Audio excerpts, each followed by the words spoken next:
Hello, everyone, and welcome to day 9 of the Level Up Symposium. My name is Andrew Scriver, and it's my pleasure to welcome you to Smile, presented by the Associated Designers of Canada, with support from Toaster Lab's Mixed Realities Performance Atelier. I am one of the co-curators of the symposium and a member of the ADC, and I am very excited to be your host for this event.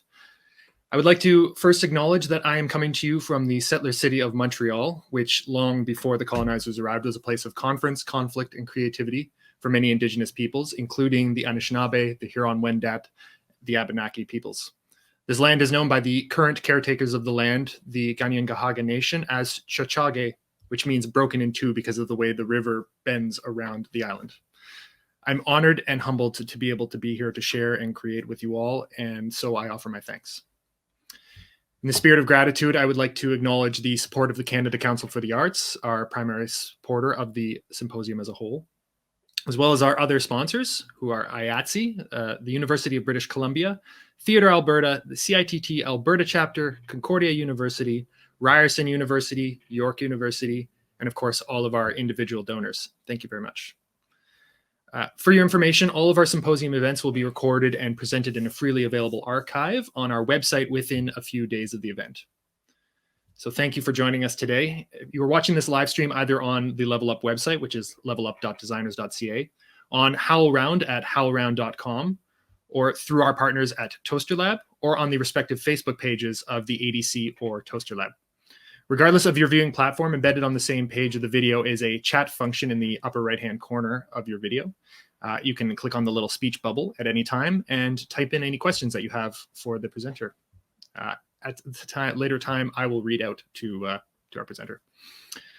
This event can be enjoyed through auditory or visual access, or a combination of both. I, of course, as I said, will read aloud all the questions that are addressed from the chat, and this information will appear visually at the bottom of the screen. Visual access is also supported with captioning, as you can see at the bottom of the screen, for all speakers. If you require technical assistance to support your access, please email levelup@designers.ca for immediate support, or at any time to provide feedback after the event. If you enjoyed this session or any of the other sessions of the Level Up Symposium, please consider donating any amount to the Associated Designers of Canada to help our National Arts Service organization in achieving its goals of advocacy, mentorship, and industry promotion. Donation links are available on all viewing platforms, so on our Level Up website, the ADC's website, or canadahelps.org. So please consider donating.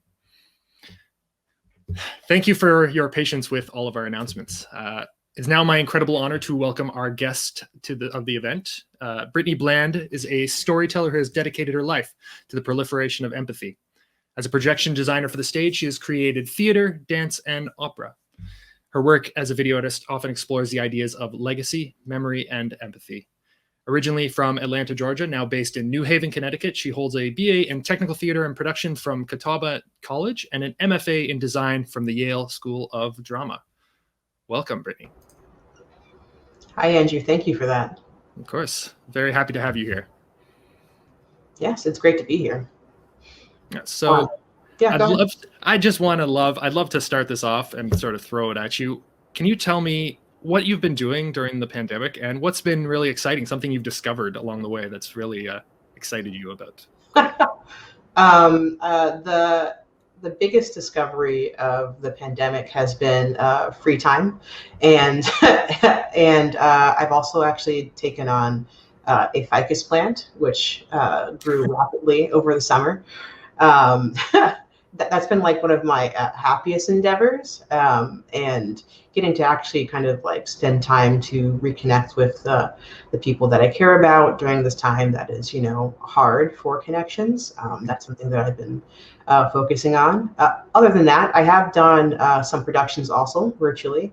I got to work with Regina Taylor, and who partnered with the St. Louis Repertory Theater to do Love and Kindness during the time of quarantine, which was kind of like it was a live event that we recorded and then kind of put together in a more cinematic presentation, and then was streamed.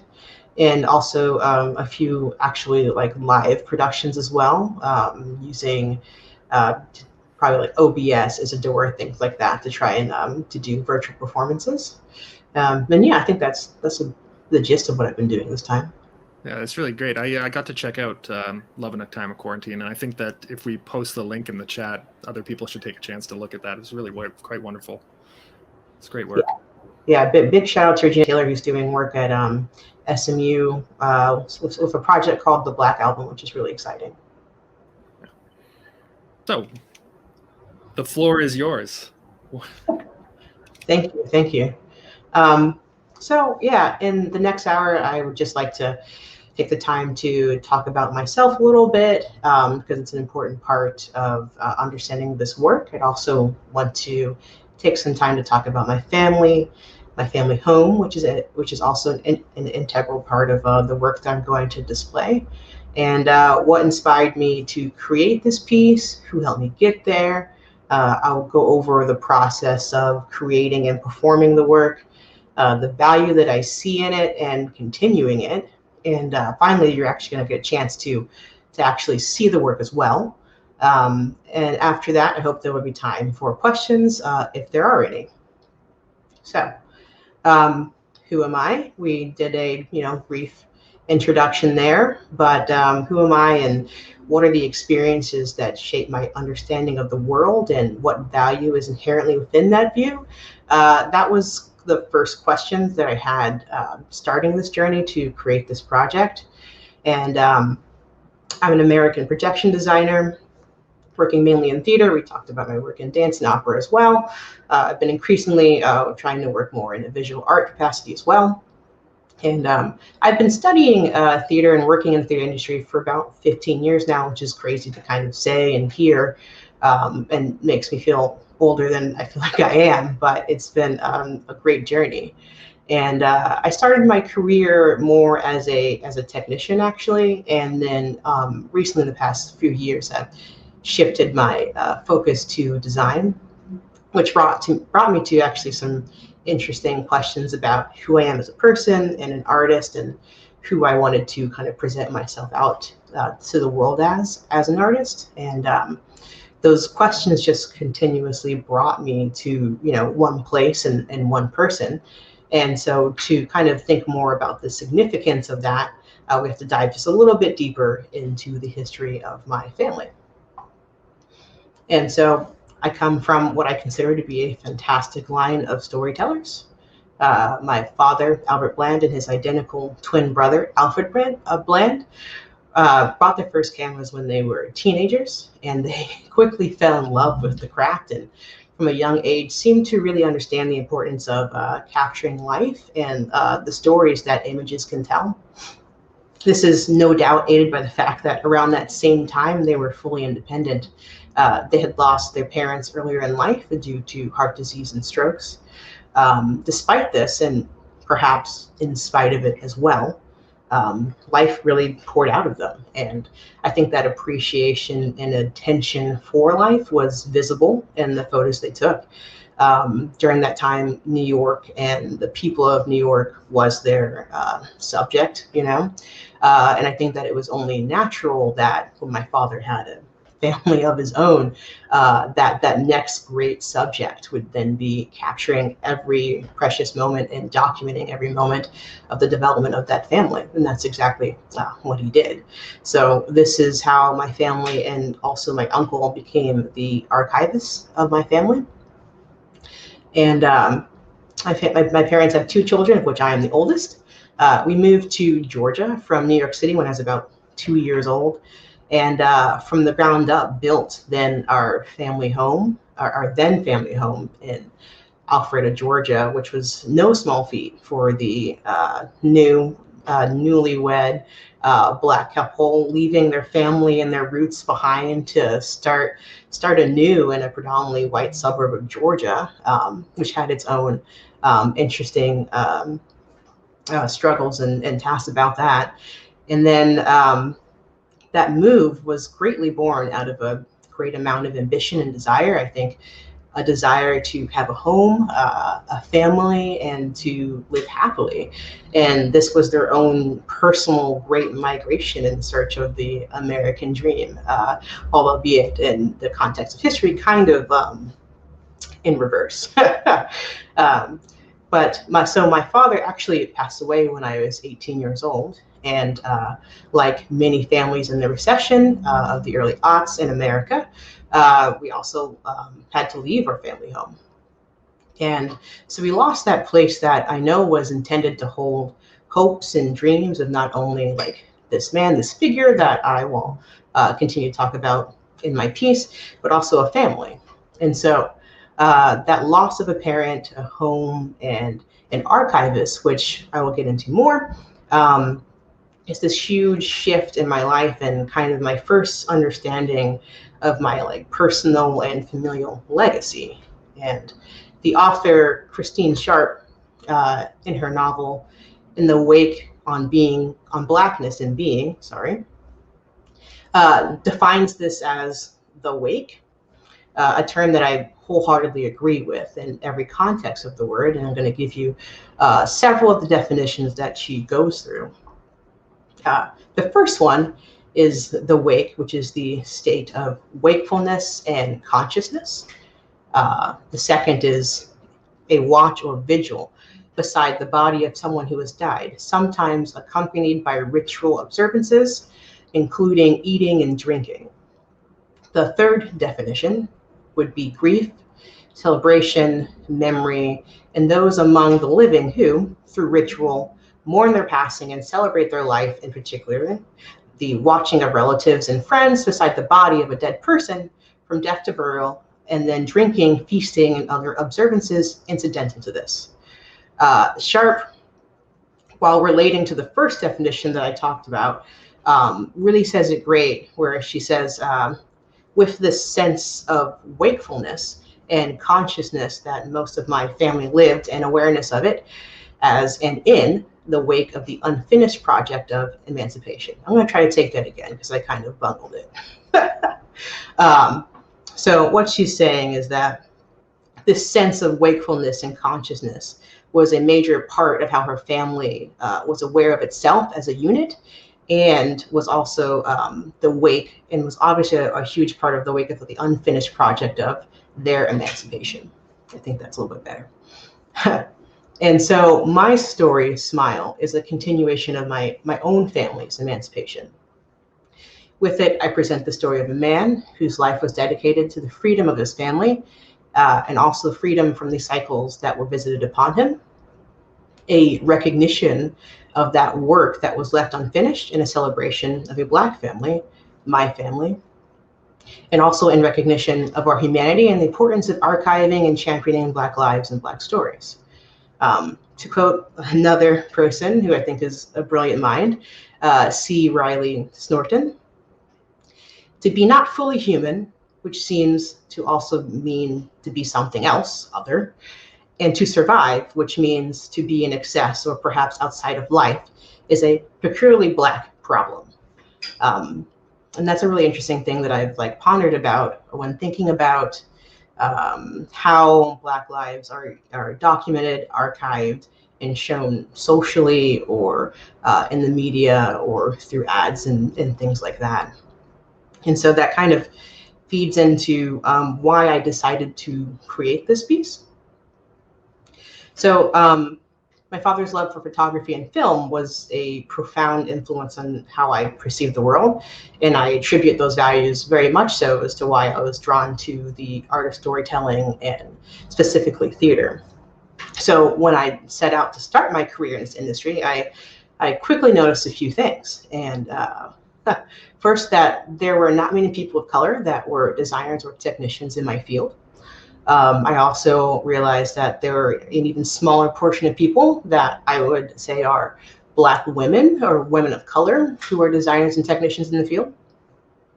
And then last, there is an almost seemingly non-existent quotient of people that identify as myself, which would then be Black queer women in the industry, in the field that I have chosen.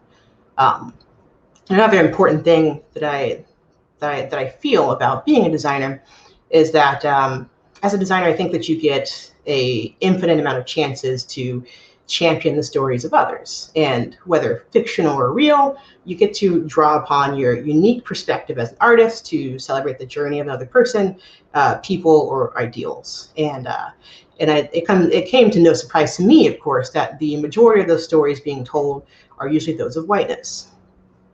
And I can only speak from my perspective as an American, but I see this prevalence, like I said, in our films, in our photography, in our media, in our hospitals, in our schools, in our algorithms, and in our minds. Christine Sharp, who probably be the last of her quotes, I promise, but she brilliantly states that Black exclusion from social, political, cultural belonging is an objection from the realm of the human.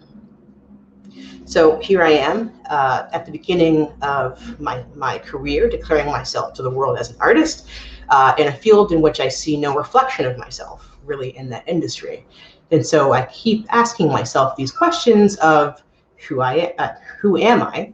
Why does my voice matter? And what is my place as an artist in this world?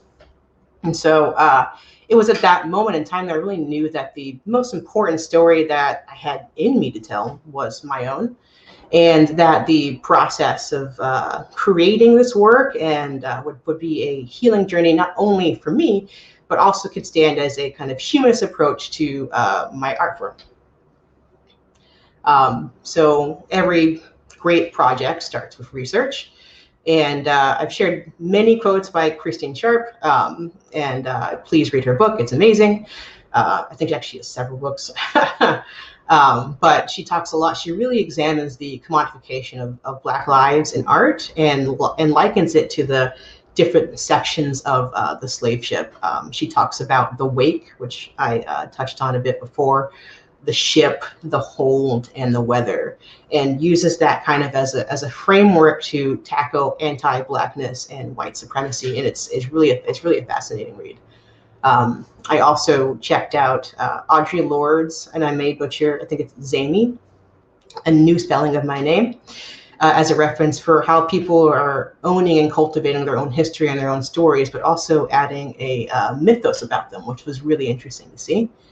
And I really want to honor one of my mentors, Thomas Allen Harris, who has a company called Family Pictures USA, and a PBS show, I think also by the same name, where he gives people really the opportunity to tell their own stories. He travels from city to city, asking them to bring their archives, and that could be, anything. There are many things that could be considered archives. If your family has history of quilts, that's an archive that has intimacy and a story to tell. Mainly, though, this show and that subject is about photographs. And so I had the chance to write an article for him. I also took a course with him. And it was really interesting to see how humanizing and engaging that his work is, and the framework of like sharing family stories is.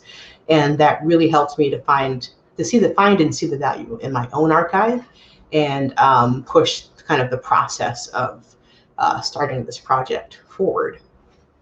And so talking about the process, so to create this, I had to go home. As I mentioned, my father took many pictures. There are boxes and piles and crates, and kind of just like, every sort imagined of hundreds and thousands of photographs, capturing pretty much every moment of my family's life up until like the moment of my father's passing.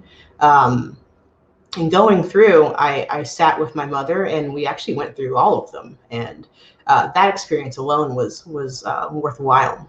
But I knew somewhat what I was looking for. But I also knew that there were many things that I probably did not understand or needed to know more about. And so I kind of we went through and found those items, found those photos, and kind of collected them, and I packed them, cradled them in a suitcase, and took them back home with me to New Haven for further investigation. So out of those like thousands of images, I think I took like 100 home. And so, and when I got home, I proceeded to immediately be completely overwhelmed by the task. I had, a lot of struggle. There was a huge struggle to figure out, what the path forward was, what the story I actually wanted to tell was, what images were important to me, why I should display them, how I should display them, all of these things. And my partner, being the brilliant woman that she is, and knowing that I'm a visual person, gave the brilliant suggestion that I should just lay them all out. So I actually filled up our entire living room with all of the pictures all over the floor, and then just stared at them for like at least an hour. And through that, I was actually able to see a story come through. A story really arose. And I saw my parents. I saw a love that bore a child. I saw a child that needed a home. I saw a beautiful family with a promising future. And I also saw a void.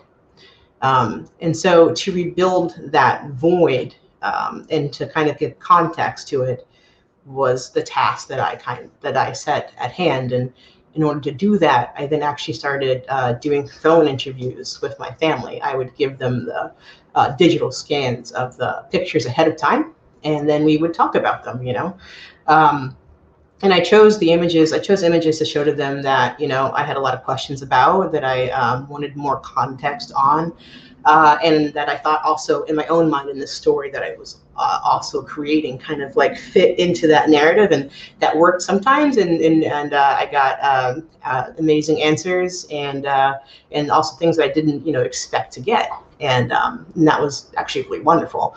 So after that process, I had about a few hours of audio interviews that I had to go through, and the one with my mother is the one that you will hear later today, who was absolutely brilliant. And did that just kind of off the cusp, and I just enjoyed her interview so much that it became like the one of the primary portions of the piece. So at this last moment, after I had the interviews and I had the photos and I had an idea of what I wanted to tell, and I had shortened it down actually to about 15 minutes, the interview. The other thing that I was really faced with was this fragmented idea of home and the memories that a space could hold. So I then persisted to use Google Maps to rebuild my house. I made like a basic model out of geez, I think it was like out of like a foam board to reconstruct the house in reasonably accurate dimensions. And then, so of course, came the time for the performance. And so I knew that there were some things that were really, really important to me as a projection designer. I thought that my medium, and I do believe that the medium resonates very closely to both the realm of the ephemeral and the ethereal. And that also kind of really speaks to the nature of memory to me.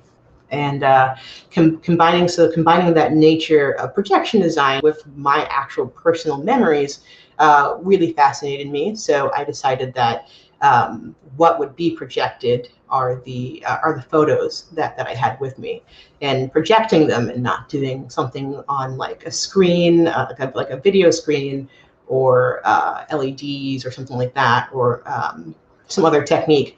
What was important, just like actually projecting the work. So I also really enjoyed the experience, that putting that piece together. And I personally really enjoy going to productions that expose kind of the process of what it is that you're doing. A memorable company to me that stands out, which I'm of course going to forget because it's so memorable. Oh man, the puppet company from Chicago. All I can think of is Moment Factory right now, but I'll think of it later. I'm so sorry. But there's a company from Chicago that does shadow puppetry in a very cinematic way, and they kind of expose not only the creation of it, but then live project the creation on a more cinematic kind of landscape. And I've always really, really enjoyed that. And so I decided to actually mimic that presentation style. I also thought that it was really important for myself to be in the piece, and to have this layered experience where you're watching a cinematic version of a story that's being told. You're also watching the creation of that cinematic journey that's being told. And you're also watching the person whose actual life it is actually literally managing their history live in this experience. I thought that was actually a really important thing to see as well. So the room consisted of an animation copy stand that I put some clean white paper over. And then I had a camera that I was using on the copy stand pointing down at the surface. And then I used Touch Designer to facilitate the live capture of of myself handling the photos, but also of the audio playback that was happening during the show. So yeah, that was the kind of basic setup, of which will become a little bit more clear once you can actually see the piece.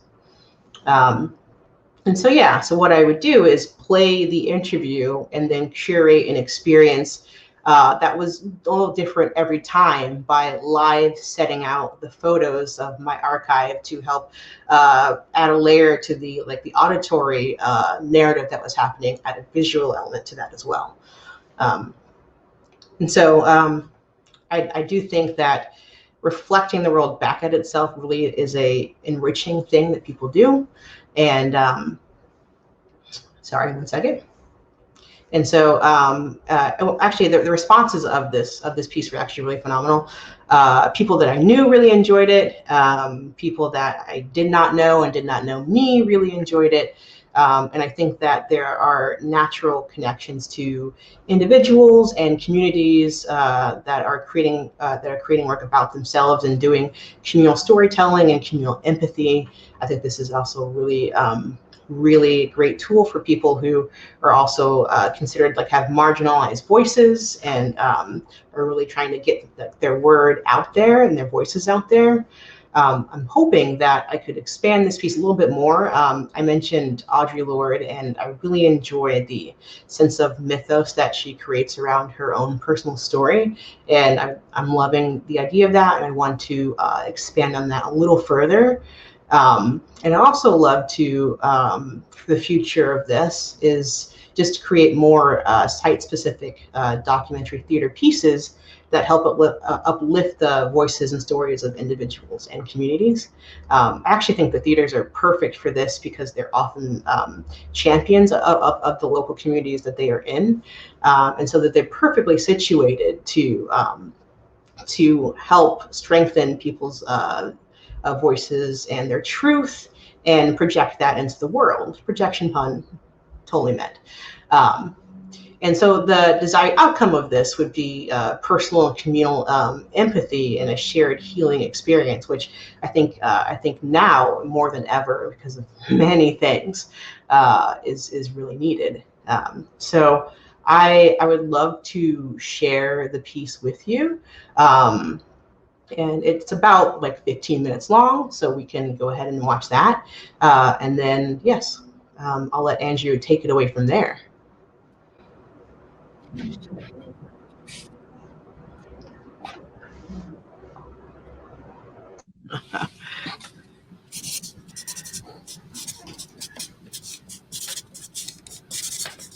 Okay. I think my earliest childhood memory was really like maybe first or second grade, and I think it had to be some special day because I was all dressed up, and I was the center of attention, which is kind of hard being a middle kid growing up. So I just remember being dressed up and getting all the attention, having my pictures taken, and it just felt special. But I really remember the younger days of being in school with a best friend who was your godmother, who Melody? Yeah, and with Melody and I, who, we were friends from early first years of elementary school, and just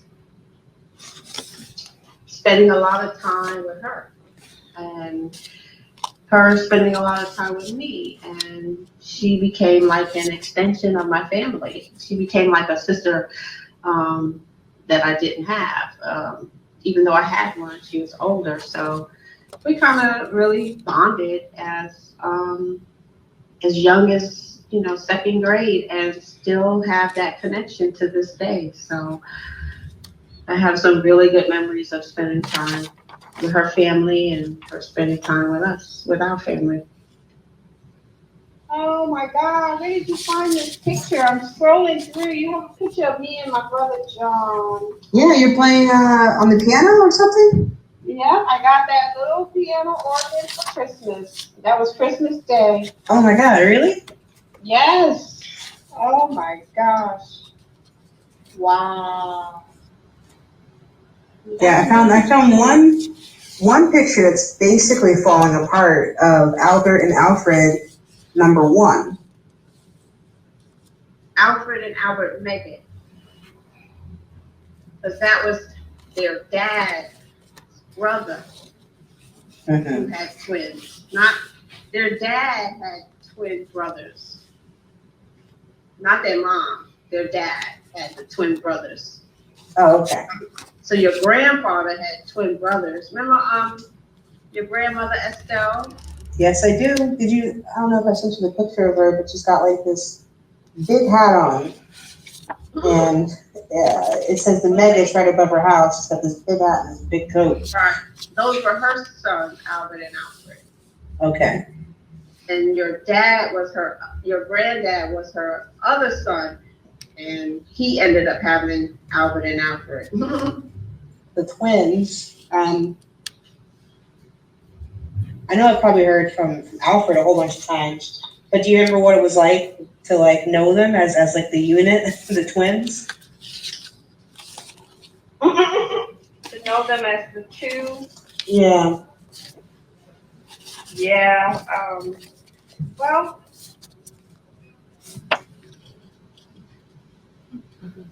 they were very, very close, as you might imagine, and very protective of each other. And just they were each other's the world circled around them. In other words, it was them up against the world, if you know, because once the other siblings left, it was just the two of them when they were young teenagers. You know, the mom was passed and their dad had passed, and as they got old enough, it was just the two of them living on their own. Which is when I kind of met them. They were living by themselves in high school, and so it was just a very close bond that they had, and it was hard for them to let other people in. So it was interesting and challenging to actually deal with twins, identical twins too. So, but you know, love conquers, I guess. And over time, I guess I gained Alfred's trust as well as your dad, you know? So. Yeah. It was hard to not think that like he had, you know, his dream. You know, his dreams for you and for me and for like our family, and he was just trying to make that a reality too.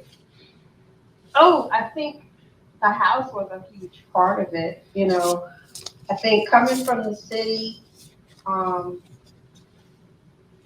made him have a different dream. I think I don't know if he had that kind of dream. He had a dream of family and me and him and kids, but I don't know that until we actually left the city that he had the dream of the house, a home, and living in a community like that. I think once we got here, that all became something he really wanted to do, and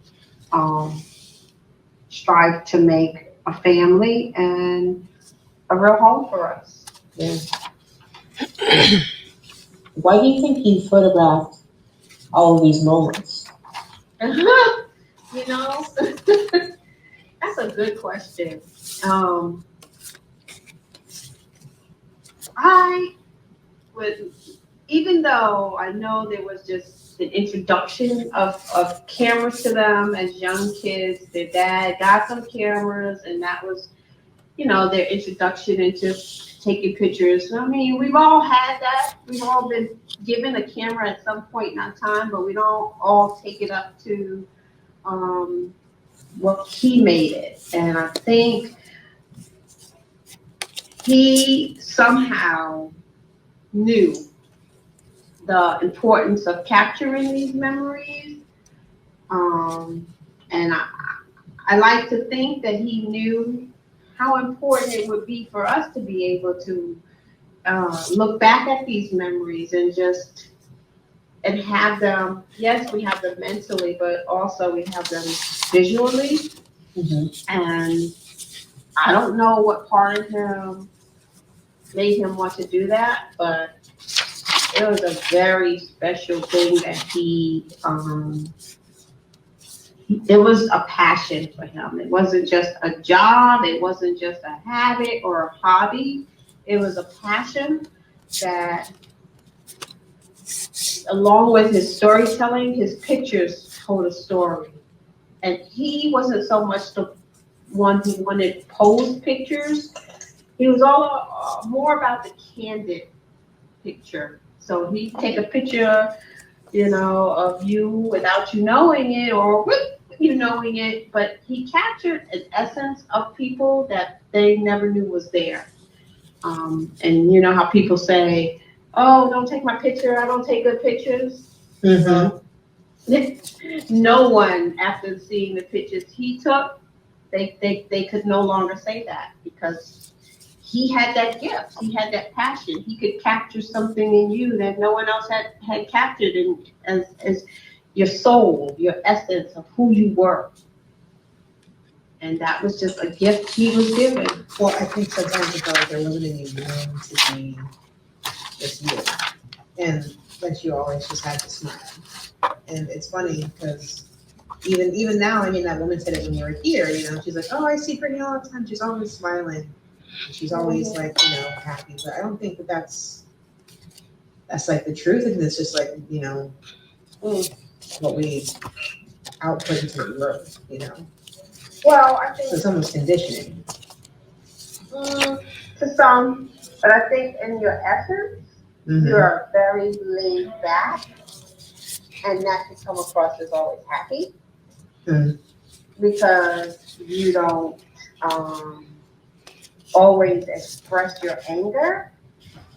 That doesn't mean you don't have it.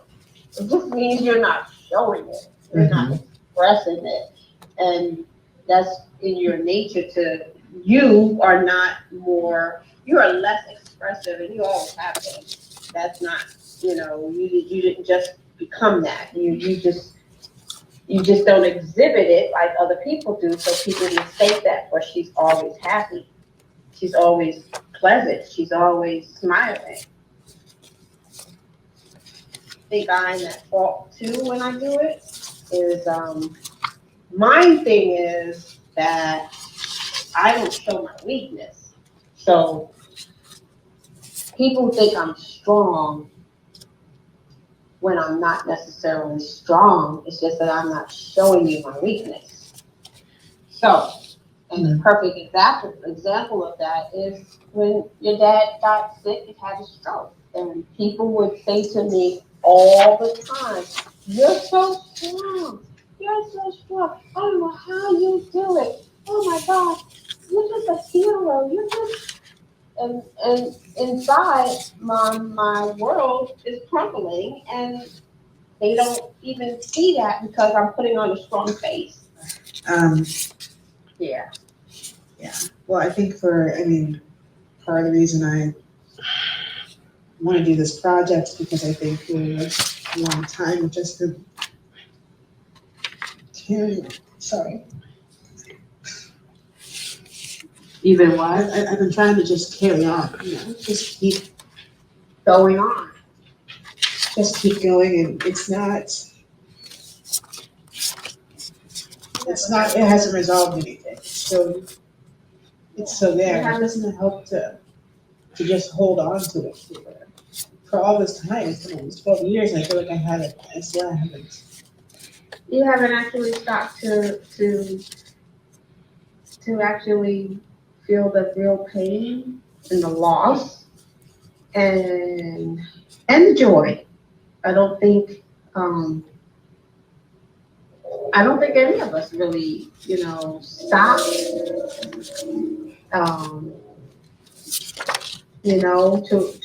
to really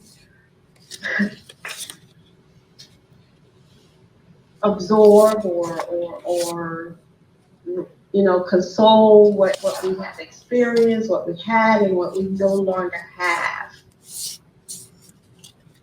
And I think he would say that he's grateful to have had the years that he did have with you and your brother. I know he would be grateful to have had that opportunity. He would say that he is sad that he was taken away from us, that he would wish he could reverse it if he could. And that he wishes he could have been here for more of those special times that he hasn't been. That he is so clearly missed, and it probably breaks his heart that he cannot be here for these times. But I think he has done great things for us in his absence.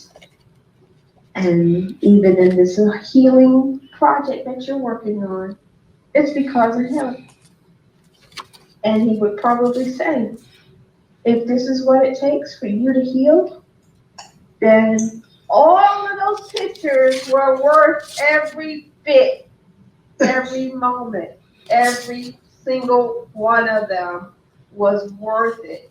If this is what it does.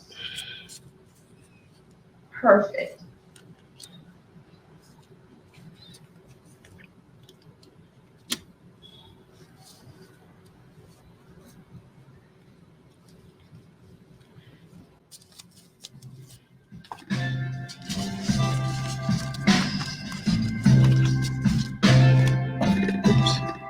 I feel unhappy. I feel so sad.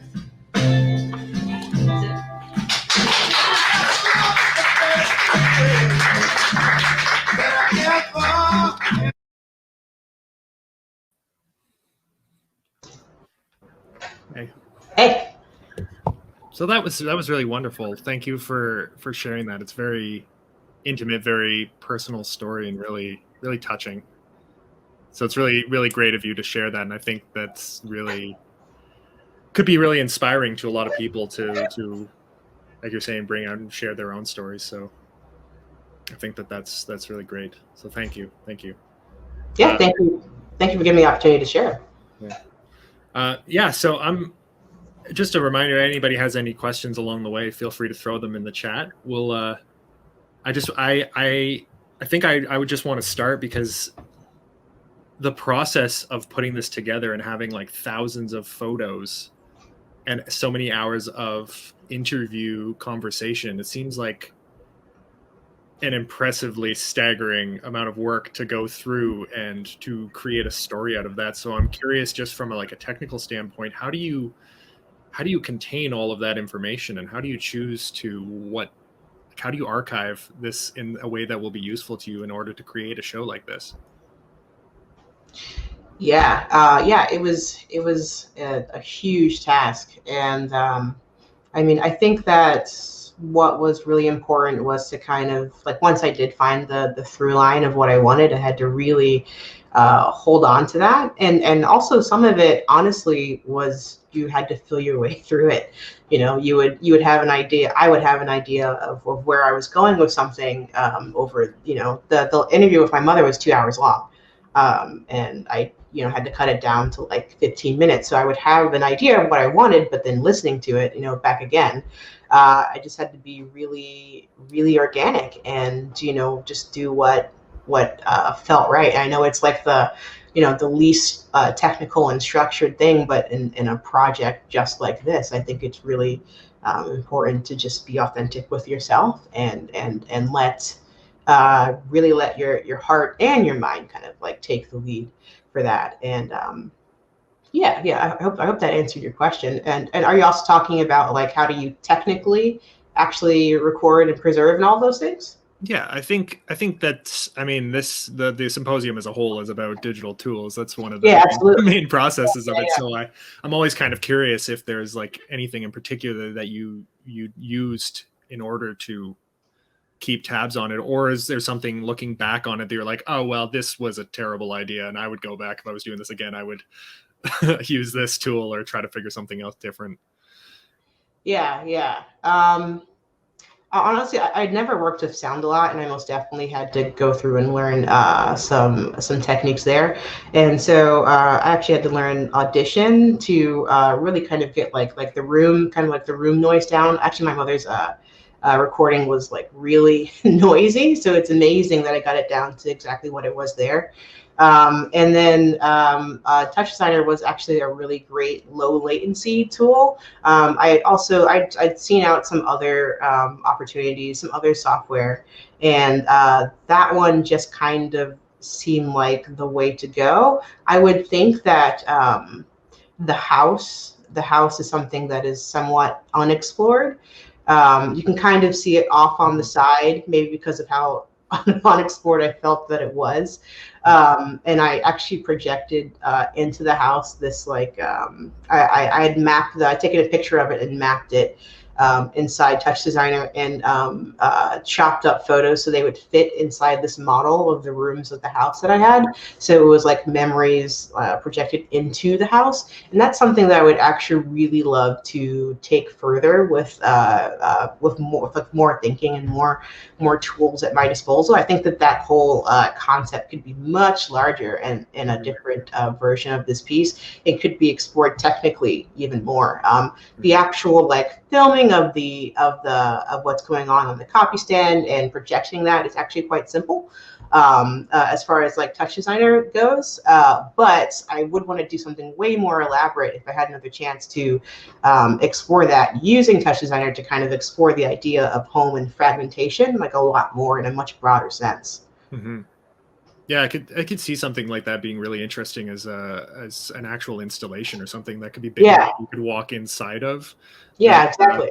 Yeah, that in watching it, I was so focused on in the video and watching you and the screen that you were projecting onto that every so often my eyes went back to it. I was like, oh, something's happening on the house, but it's definitely not the focus in this particular video. But I'm wondering if in the presentation, the live aspect of it, people were much more able to see it and they were yeah and the live, I mean, I may not even in the recorded version, I may be cutting to something, but like you can actually see me physically move and like open like the front part of the house, and then like and then like there are cues that start rolling like inside of the house. So in the actual room, it's much more obvious that there needs to be attention paid to that object.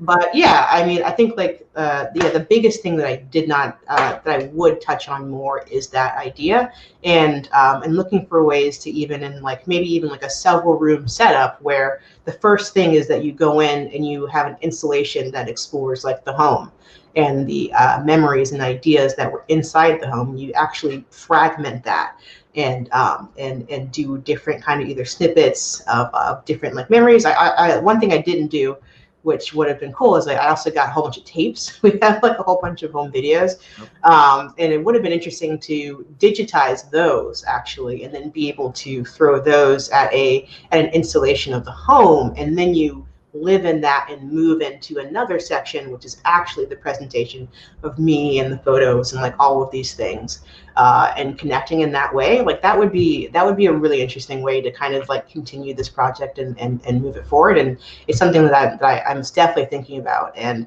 would be a much bigger technical feat. And I'm like I said, I come from from working as a technician, so like I really wanted to explore more advanced tools, and I think that the presence of being in the room and just like telling the story took supremacy for this iteration, but that is totally something that I want to expand on.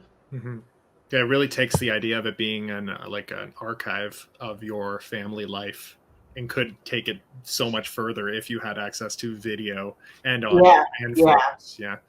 And you just layer it on until people can see the entirety of your stories. Could be really beautiful. I have a question from the audience asking, they're curious how the show and your relationship to the material transformed as you created and shared the work. Yeah, I mean, this was a huge moment. So actually I graduated like 2 weeks after showing this presentation from grad school. And so my family came to the graduation, and I was actually able, because the space that it was in, no one was going to be in there. So I just kept it up, and then I actually showed it to my entire family on my graduation day. And it was emotional to say the least, and actually a huge healing experience, I think, for all of us. So I think that for me, it was healing for myself personally, but also, I mean, it was great to just kind of like show that aspect of myself, and also of a family member that everyone knew and had a relationship to, and bring all of us together. And actually had some friends who brought also their parents too, and so it was just kind of like, you know, I think everyone at some point in their life will experience some kind of loss, and it was really healing for just about anyone that saw it. And so my relationship to the materials deepened, because actually before this, it was more kind of just like in a box, you know, for a really long time, and it meant a lot to kind of like pick up the mantle in that way of the archive and continue its life, and consider like what it means to give it new life. And yeah, it was also great for my family and friends as well. So you're thinking, I'm thinking maybe that as you've created it the first time and you shared it with the world, now if you were to take it and expand upon it, it's less raw, perhaps? It's more that you can focus on maybe more detail or more, I guess, the technical side of it? Design. Yeah. I mean, I'm not sure it will... I'm not sure it'll ever not be a little raw, but yeah, I think being able to have another aspect to it, and then maybe double down on the raw experience would be really significant. And yes, as you said, being able to kind of bring the vision to like new heights technically would be great. You mentioned in your earlier part of the presentation, that exposing the process as part of this piece was really important. That seeing you working and creating it live was really important to it. Can you expand on that a little bit? Yeah. I mean, I've always been someone who I think like tries to manage their emotions like a lot. And so it's really interesting to be able to kind of share that extra layer to the process. I think that being able to see someone not only like, you know, preciously hold an archive that actually has a great deal of power to them, and being able to see them actively manipulate those items, and then also provide like a more cinematic experience. I think that is actually integral to like the relationship that the viewer has with the whole show.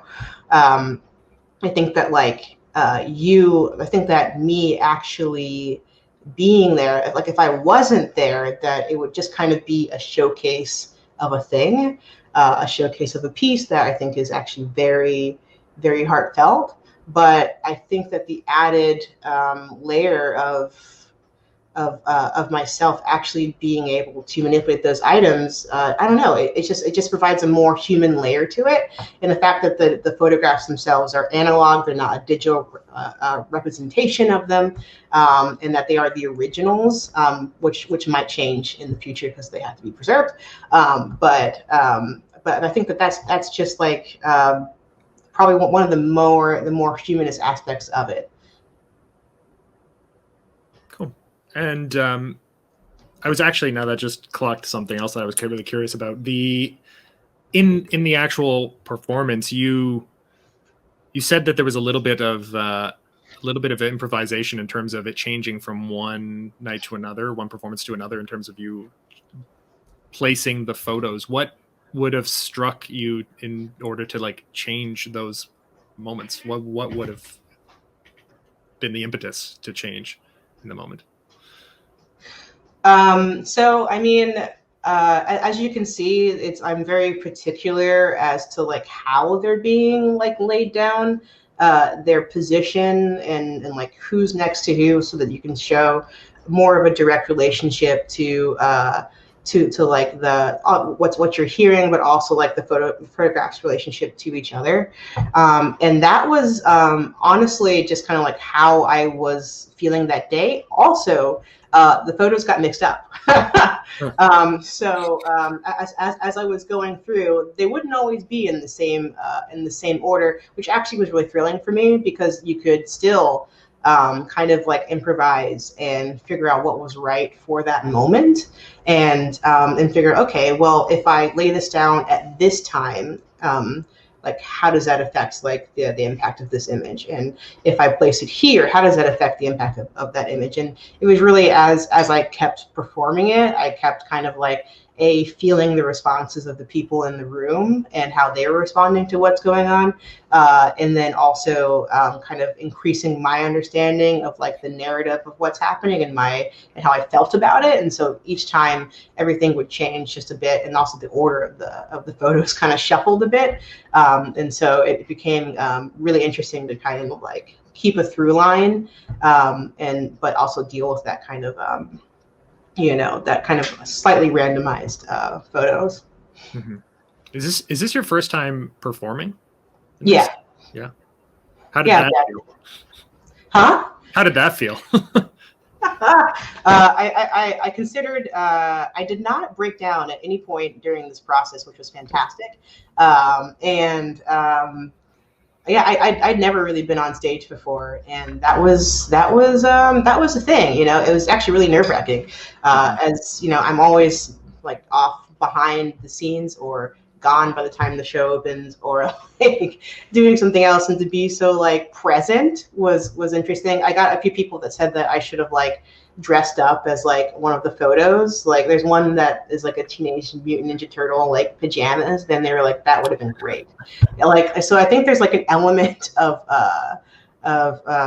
like owning the performance that I could totally heighten there, because this is like the first time I'd ever like do anything. And I actually I'm actively working, but I'm also kind of like super nervous. So I'm just like hyper focused on like the table and how I'm like doing things. And I like I didn't turn around or anything until like the very end. And at the very end, I do like a half bow. I'm like, oh, I don't know what hi, thank you, Yeah.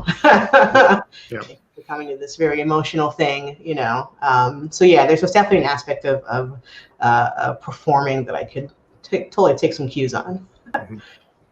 On that note, actually, another question from the chat is this person's interested in knowing a bit more about the decision to not speak. So we hear you and your mother's voice in recording, but as I understand, your presence in the performance is silent. It is silent, yeah. And that for me, I kind of, I don't know. I had done another piece that was purely auditory. And actually this goes back to Manual Cinema, who is the company that I was trying to talk about earlier that does shadow puppets in Chicago. And something that I really liked about their art form is like that there's this cinematic experience going on. There's this kind of like elevated process that you can see. And they're actually, up until recently, they do have shows now with words in them, but there's like only music. There's not any actors or anything like actually speaking any words or anything like that. And so it really kind of like heightens your ability to just focus on the narrative. That's my opinion, is that that heightens your ability to focus on like the narrative that's being presented. But going back and thinking about it, I am trying to think about more ways to maybe include myself more. And some of that is probably like my shyness of being a performer in that way. Yeah, I think, yeah, but I was completely silent through the whole piece. And I think that that was a mix of trying to preserve like a style of performance that I really enjoyed, but then also not being a performer and not quite knowing like what to say. And trying to have like the piece really speak for itself. No. I could see, I mean, as I was sitting through it, I was like, oh, I wish Brittany was responding, that it was a conversation with your mother in the audio recording. Yeah. I mean, yeah, so we're obviously having like a real conversation in the non-edited version. But yeah, I don't know. I was just, I mean, part of it was also just so struck by this conversation that I had with my mom, and so much of this piece, you would think that is about my dad, and I really wanted to highlight her because she is actually really strong. And even though she talks about, oh, I'm not always strong, whatever, but she actually is really strong and really intelligent. And so I wanted to like, have her be as present as him. And that way you knew that like it was a family unit, and I'm not just glorifying one person who is gone, but also one person who is here and is still a very active and vibrant part of my life. Mm-hmm.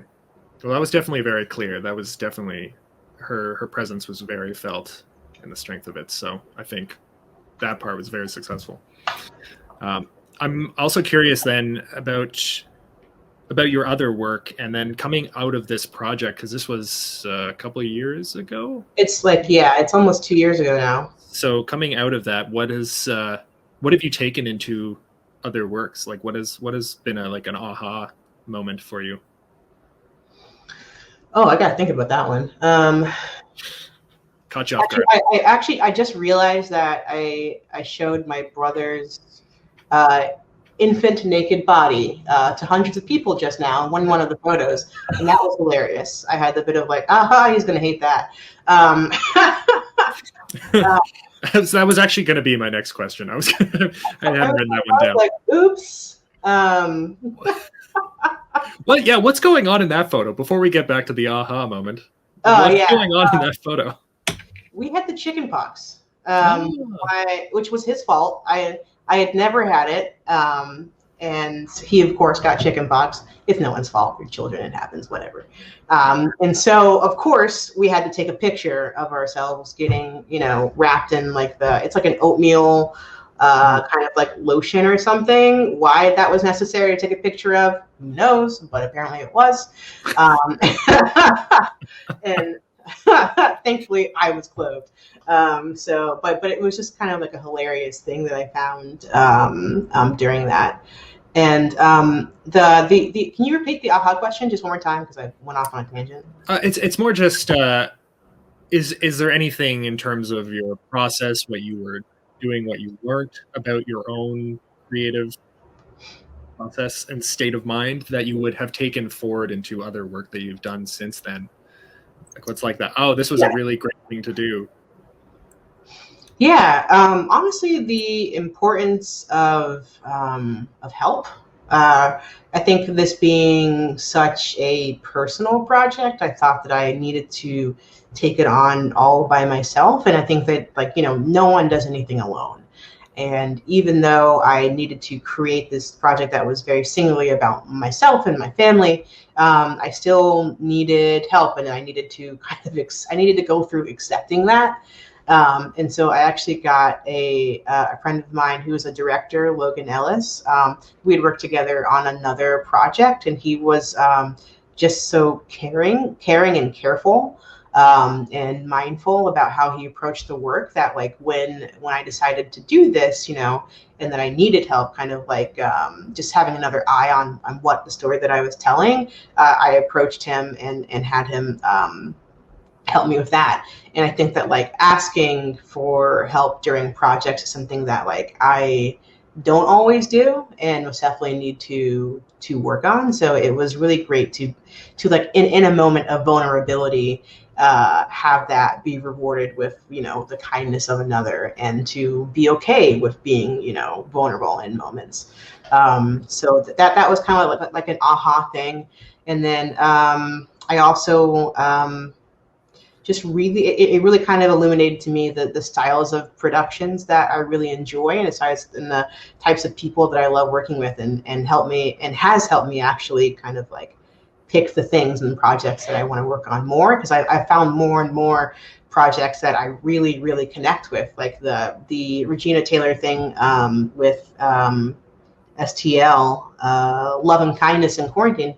Regina had a story that was actually very closely to mine in that presentation, and we just really connected over that, and the work that came out of that was so much richer because of it. So there's really been experiences since then that I've been able to really connect with other people, because I've either shared this work with them, or I've just had this experience of creating this personal project, and so I really understand where they're coming from. I think that's also very, very valuable. Experience is always valuable. Mm-hmm.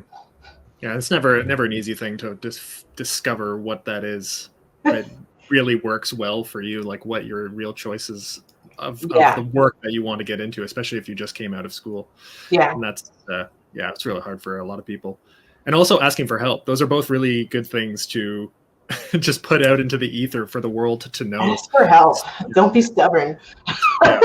Especially in technical theater positions, or in like hard, like these kind of jobs that we do, we often find ourselves being the person in the room who knows what exactly they're doing and what they want to accomplish, and we want to like hold on to that for ourselves. It's like my job. Yeah. But you need to ask for help. So yeah, it only makes it harder when you get to that spot where you just can't push forward if you just are like, no, I'm the one that has all the knowledge, and there's always going to be someone who knows more about a subject than you, and taking some like the bravado and kind of ego out of like asking for that is super valuable, and you'll get the thing done, which is actually very useful too. Yeah. Because that is the end goal, I suppose. Let's get it done. Yeah, get it done. Another question from the audience: what was the most surprising part of working with your family's archive? So there's actually like a family controversy about our last name, which I won't go into in full detail, just to preserve. But the most surprising thing about that was kind of discovering this like history between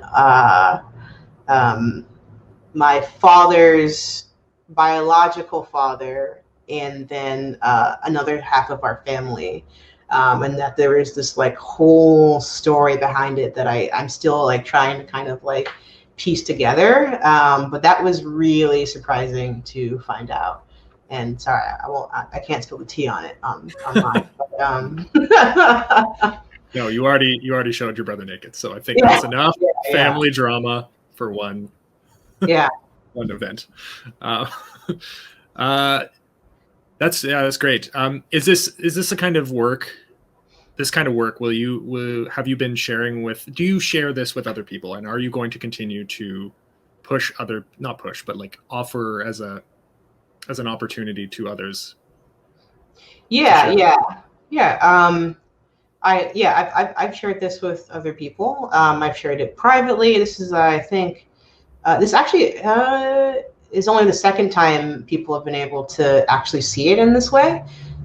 So I haven't shown it publicly too much. I'm looking for other opportunities to do so. I want to share it as much as possible, and highlight the process, and also have as many opportunities as I can to kind of hone in on what that process is, and kind of like figure out how to keep configuring it so that it's almost like a more useful process even for other people. I mean, I talked about Thomas Allen Harris and his Family Pictures USA, and he goes through and travels and has people just tell their stories, and I think that's very useful. And I'm trying to figure out a way of my own approach that is a more kind of theatrical / cinematic hybrid of that I could do not only for myself in expanding this piece, but I'd be super interested in like working with other people to like also do the same thing. Mm-hmm. Yeah, I could see this very easily turning to something that would have a large following of individuals who would come in with their own stories in order to help tell them in a theatrical sense, and that you could build a sort of a series out of this. Yeah, kind of like The Moth. I don't know if anyone, I think it's called The Moth. The Moth might be a podcast, but it's basically people just come up and tell stories to each other. It's basically like an open mic night. And there's a podcast, but they also do like live versions of it in different cities. And it's really interesting. So like this combination of like The Moth and paying tribute to Thomas Allen Harris's process, and then what I can also bring to the table is really interesting. Another question just came in for the chat. What are your thoughts on social media as an archive as opposed to physical photographs? Yeah, I mean, I don't knock social media as an archive. I honestly think that archives could be, anything. If you had a family member, like I said, that like collected, like made quilts, if there was like 10 quilts that they made throughout their life, and those would tell a story. If you have like, collection of like TikTok videos that are like an archive of like how someone was feeling like throughout their life, I mean, that's an archive. If you had, it'd be interesting, but if you had like a sequence of like memes that someone curated and generated, that could also be like a source of that could also be an archive. I'm not bigoted about it. I do think that physical things, tangible things, I think that there's something about that that's really interesting. And I think that, I mean, being able to hold something that belonged to another person is something that, like, I don't know, that I personally miss the most.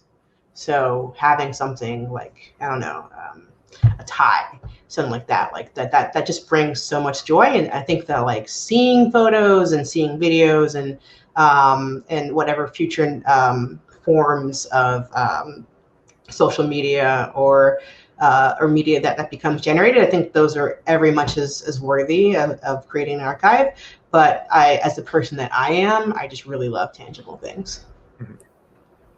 I think it actually came up in one conversation at the start of the symposium. Matt Waddell was talking about his project that involved trawling Facebook for all of the information about a particular person, and that somehow could get used in their kind of wacky VR experience that's built around your particular life. But there's like the tools exist in order to digitally download that kind of information that somebody could put into maybe less of a daunting story about your life if you wanted to use it in that way. So there's interesting ways of connecting it in with InTouch Designer and through the guys. So yeah, I mean, I think that digital, I mean, we're in an increasingly digital world, and digital experiences are coming up more and more, and I think that they're really interesting. And I work in a digital medium, so I'm always like at this combat of like digital and then tangible and digital and tangible. And I think that like the most successful things that I've seen are really able to bring in like the emotion and character of having something that is tangible. I think like if you can still get to the soul of that through a digital medium, then like go for it. Mm-hmm. Yeah, and it's always kind of funny, I think, keeping back to our first conversation 2 months ago where we started talking about like, well, what should you present? And then we talked about this project and you're like, this is the least technical project that I've worked on in a long time. And I'm like, Yeah. but it's great. It's really important. I think everything about it is really important. So I mean, we've got like 10 more minutes. If anybody else has any other questions, I think I would just ask about your other work, if there's anything interesting you wanted to mention, like your other projection work or. Let's see, what else have I been working on? It's been a long year. Yeah, just like putting in. I'm like, what else has happened this year? I kind of like can't remember past yesterday. I would say that I've really enjoyed working with the St. Louis Repertory Theater. That was really interesting. I've been doing more and more kind of like virtual theater productions, and am trying to trying to get into Unreal and virtual and VR, and trying to figure out that out. This has all been kind of just in my own personal practice. I don't have a project assigned to it or anything like that yet. That's something that I've been interested in. And I've got a couple of projects coming up, maybe, who knows, in pandemic world. I can't really speak to those just yet. Sorry, I'm floundering on that one. That's fine. I totally put you on the spot there. I